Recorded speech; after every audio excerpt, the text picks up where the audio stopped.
was always there but never home, lingering in the corners of the mansion in my brain, in the silence, in the shadows of my tears. But he never tucked me in at night.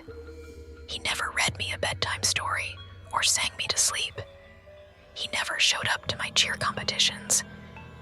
He never sat in the crowd at my graduation. He did show up in my dreams. He showed up when I hated myself, when I doubted everything about who I was, when I fought with my boyfriend for reasons I couldn't explain, when I saw how tired my mother looked, when I listened to someone describe trauma that sounded a little too familiar. I don't expect him to show up on my wedding day, or when I have my first child, or when that child takes their first steps, graduates, gets married. And when the devil does finally leave me, I won't expect myself to still be there. He brings chaos, pain, agony, torture, manipulation, anxiety, disease. When I was 13, I met him face to face, and from that moment on, he stopped pretending to be anything else. That's when I realized something. The devil wasn't some horned monster in the fire. He wasn't smoke and ash. He wasn't whispers in the dark. He was a man. He was my father. Just flesh and blood, a beating heart, eyes that looked like mine. How could he be a part of me? How could someone so full of rot share my DNA? I am nothing like him. I look at him and feel nothing but disgust, because I know the other half of me, the half that gives and protects and loves without condition. That part is something he'll hate, but they were the one always there for me. He beat his children. He starved them of safety. He drained his own family to feed whatever hollow thing lived inside him. It's funny how the devil manifests in different ways. I met the devil when I was 13. It was my dad, and he torments me to this day. And sometimes, when I look in the mirror, I have to remind myself, I am not him.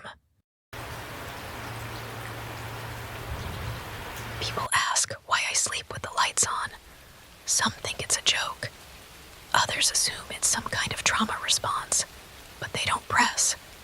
I'm grateful for that, because when I do tell the story, if I ever let myself get close enough to someone to tell it, they never look at me the same way again. Like I'm broken. Or worse, like I'm lying. Maybe both. But I know what I saw, and I know what I heard. And most terrifying of all, I know what I felt. It started on a Thursday night in March, about 2 years ago. I had just moved into a modest one-bedroom apartment in an older building on the edge of town. The rent was low, the neighbors quiet, and the brick exterior had a comforting kind of charm. I was tired of roommates, tired of shared spaces and fake friendliness. This place felt like solitude, like peace. The first 2 weeks were uneventful. I fell into a rhythm. Work, home, dinner, sleep. I cooked for myself. I read in bed. I even took walks around the block at night when the streets were empty and the air smelled like rain and wood smoke. Everything felt calm. Then came the scratching. It was faint at first, just a whisper of sound at the bedroom window. I live on the second floor, so I figured it was a branch swaying in the wind. But it persisted. Night after night. A slow, rhythmic scratching, like something was trying to trace a shape into the glass. One night, I pulled the curtain aside and shined a flashlight out into the dark. There was nothing.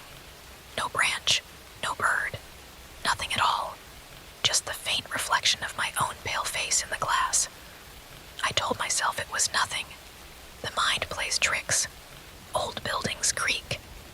Maybe it was a mouse in the walls, or the echo of some distant noise bouncing off the alley. For 3 nights I believed, lied to myself that it was just that, but I was wrong. Because on the 4th night, the scratching stopped. I was relieved, but also strangely uneasy. I had grown used to it in a twisted way. Its absence felt heavier than its presence. That night, I locked all the windows and doors.